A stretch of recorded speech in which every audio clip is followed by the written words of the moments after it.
you talk a lot about games like this, that shoot around before the game, leading into the game. Just because I told our guys, it's not my first rodeo, bro. Like, coached at the Division I level for 10 years. Coached in the NBA for 6 years. There's bye games in the NBA too. And like I told him, Jason Tatum said it, right? Man, I got to show up and play hard on a Tuesday night against Charlotte.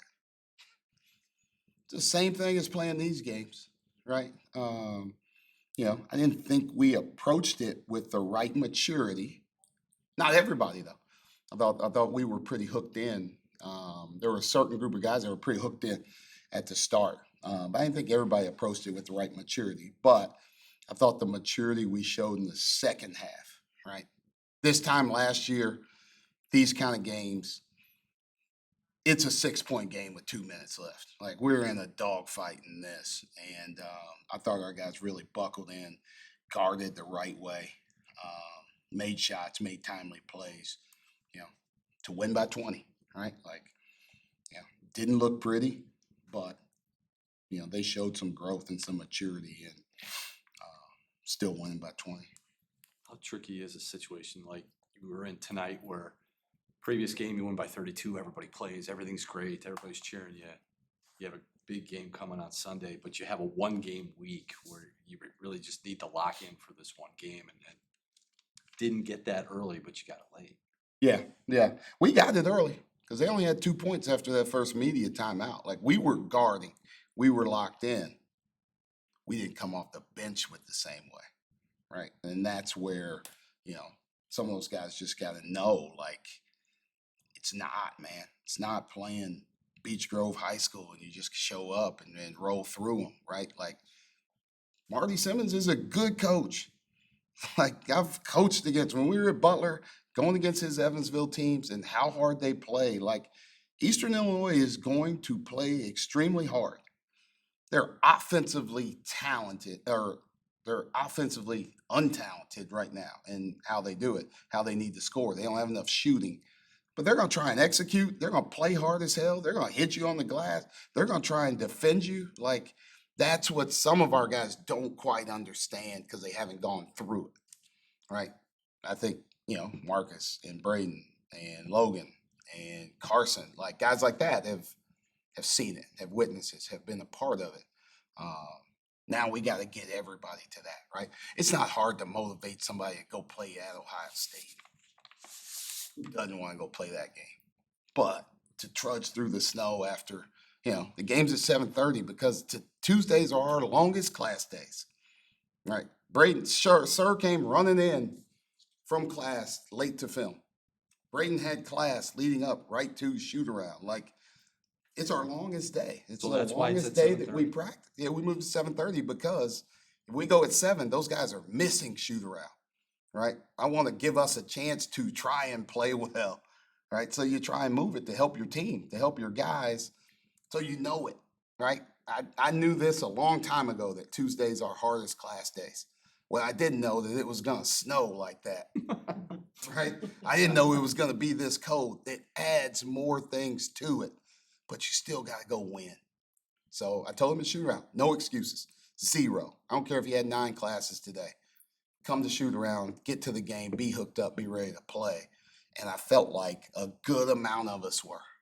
What did you see from that lineup that started the second half that really clicked? Where I know we haven't seen a lineup like that mainly because Jalen's been out, but just and you're able to stay with that longer than you usually do. Yeah, they haven't really played a lot together either. But it's Serve so smart that you can move him and put him in. He's never played in that spot before, ever in practice. We've never talked about it, but I can just be like, "Sir, you're the 4 in this lineup," and he can just go and do it. Right? He gives you the ability to kind of shape around and do some different things with your lineup. So they controlled the tempo with how we were guarding in the first half. Like, I thought we were guarding well, but I thought they were such long possessions that you look up and there's 3 minutes left and you got like 25 points. They got like 23. So we had to change so we could be more aggressive, and playing a little bit smaller was our answer. What kind of difference does Haralson make for your team when he's penetrating and drawing fouls and kicking it out? How can that take you to another level? Yeah, it just gives you more people that are attacking the paint, right? Like, in the past, we've relied on Marcus and only Marcus because he's the one guy that could get by somebody and get to the rim, draw help, right? How they play, how Eastern Illinois plays, anytime you drive it near the baseline, drive that seam, they're going to overdo that help. Jalen's got the size and the passing ability to make those plays, right? He can throw the ball over the defense because of how big he is, and he can read the game. So we can get to the paint in different ways, right? Like Carson's unreal rebounder, but like we don't force feed him the ball around the basket, around the paint. Like Jalen and Sir give you ability to get twos in the paint because of their size at the wing. Knowing Marty like you do, did you anticipate they would shoot more threes than they usually do tonight? No, no. They 21 is like a million. They took 8 against Valpo in their first game, right? Like that. Like, yeah, it's the group that he has isn't a high volume three. They shot more because we were trying to protect the paint so much. They were getting a few more kick out threes, but yeah, the old Marty Evansville, like they were bombs away, man. You had to worry about what they were doing, and he tried it, playing smaller, playing some different stuff, playing Jacoby and Austin together and trying to stretch the floor to give them a little more shooting, but they just don't have a lot of it, especially from their backcourt. And I think it allowed us to kind of plug the paint a little bit. Defensively, you kept them off the free throw line tonight. That's been their bread and butter. Yeah, that's how they won games. They just put their head down and attack. And, some of those, they shot 12 free throws. And I thought some of those in the second half, I thought we played good defense. And they still got called fouls. So, that was the one thing we talked about. They were top 25 in the country in free throw rate, the amount of times they've gotten it. And they were top 5 in the country in points scored from free throw coming into the game. So that was a huge emphasis for our defense. A couple times the maturity that everyone needs to show. Like, what's the lesson from tonight for a guy like Cole or Brady or Ryder? Sometimes I can't go back to you, right? Like, sometimes your best lesson is sitting and watching a little bit, right? Like, but those guys know that I still believe in them. They're going to play against Ohio State. I'm going to go right back to them. We're going to practice leading into that game. I'm going to go right back to them because I still believe in them. But I didn't feel like they had the right urgency, for a game like this, right? And this game might be more important than Ohio State. Right? You lose these games, they're like brutal for your anything you want to do in the season. These are just an albatross that just weighs you down, right? So we talked about this. You can't do it on game day, right? Because you don't want guys tight. Like, oh man, we got to win this game against Eastern Illinois, right? We talked about it in the fall. What gets you in the NCAA tournament? What keeps you out? These games keep you out. You lose them, they keep you out of it, right? You win them all, you still got a chance, right? That's why these are so important. But sometimes when it's your first time through it, and things have gone really easy for you, then it's like, yeah, we can just show up and play and beat Eastern Illinois. It's like, well, it's a 3-point game at halftime. Coach, as the games get tougher and get deeper in the season, maybe you can't go as deep into your bench, but like for right now, what does that do for the spirit and morale of the team from a day-to-day basis? What do you mean? Playing more? Yeah. Playing more guys? Mm-hmm. I think it's really helpful, right? It allows us to, I'm asking these guys to play and give great effort defensively.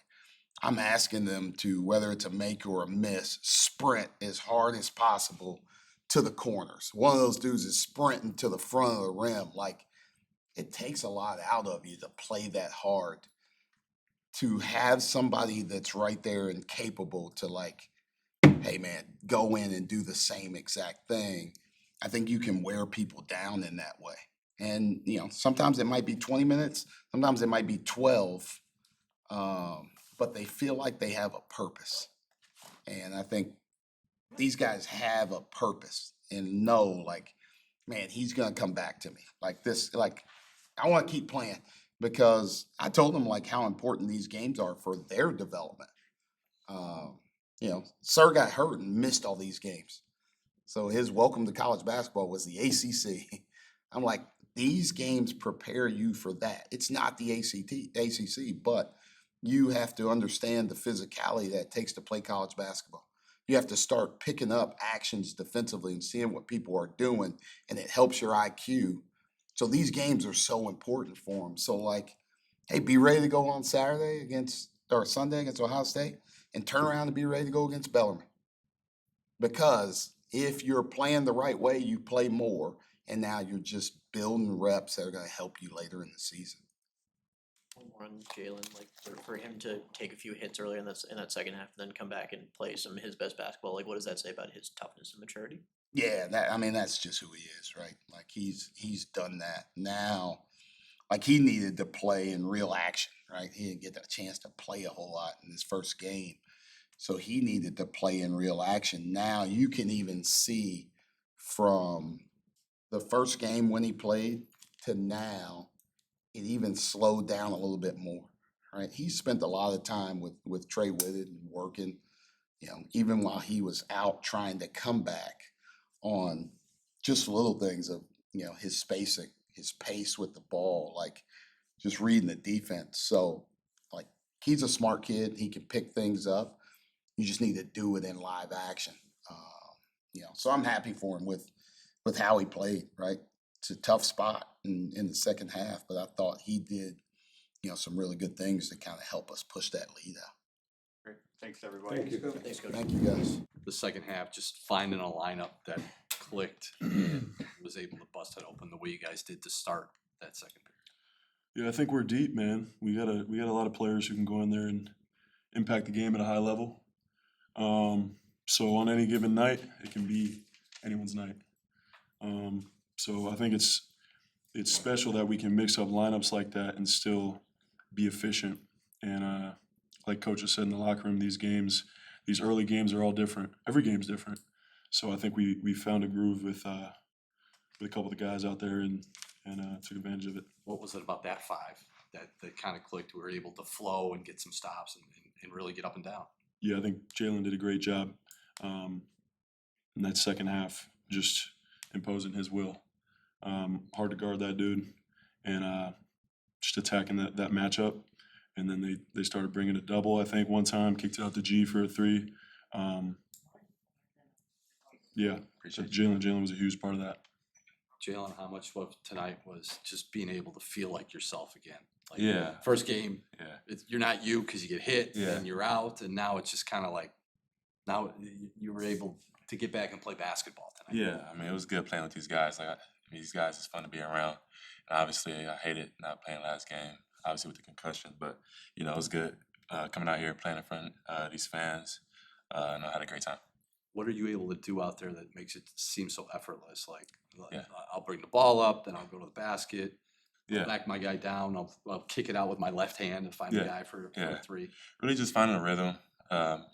These guys make it easier for me. I got a lot of space to work out with the shooting. And I can kick it down with Carson for a dump down and Keba. So these guys make it easier for me. So I'm just doing. It's fun playing with these guys. Jalen, it looked like you got hit a few times early in that second half. Yeah. And then if anything, you kind of stepped your game up after that. Like, Yeah. how are you able to lock in after that? Yeah, just finding the rhythm. Coach trusts me. He put the ball in my hands. Making plays for my teammates, doing the things I can do. So I found the rhythm. We hunted mismatches. You draw two, kicked it out to my shooters. If they didn't, I was able to score the ball. Carson, after this 3-game opening stretch, you got Ohio State coming up on Sunday. Like, what have you learned about this team so far? Yeah, I think we learned about our response tonight. The ability to respond when adversity hits. That's what the game is. They're going to throw a punch. Every team's going to throw a punch. So when we get punched, who are we? Eastern's bread and butter was getting to the free throw line. What did you guys do defensively to keep them off the line for the most part tonight? Yeah, I honestly thought they got to the line more than 12. Yeah. It's a tough team to guard. I mean, those guys are quick downhill. So we wanted to pack the paint, try to make them beat us from the outside. But 6 for 21. From three. Yeah. They don't shoot. They don't. I think they shot 9 threes last game, so they don't shoot a lot of threes. So, our focus was to protect that paint. Yep. Yeah. I guess we did a good job with 12 free throws. I thought it was more than that. Yeah. Carson, how do you guys benefit from such a deep lineup and rotating people in and out, besides staying fresh? But, have you played with teams that generally go this deep? I don't know if I have. I think this group's special.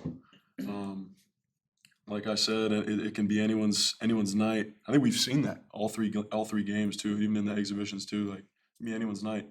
We're going to that hot hand, and then if someone, if it's not their night, we got another guy to step up. And I think that that goes to show our character too, character of the team. Guys are ready. Guys are ready to go. And Jalen, penetrating that's generally how you get your game rolling. You penetrated, got to the free throw line, hit 5 out of 6, I think, in one stretch. Yeah. That's who you are, right? Yeah. I mean, just like I said, playing with these guys, that's why I came here for real. It's like, I have shooters. Like, these guys make it easier for me, and like it's fun. It's fun just playing my game. I'm out there. I'm free. I'm playing my game. There's no thinking. I'm just going. And if a guy steps up, I kick it to the open guy, and I hit the shot. All right, thank you guys. Thanks, guys.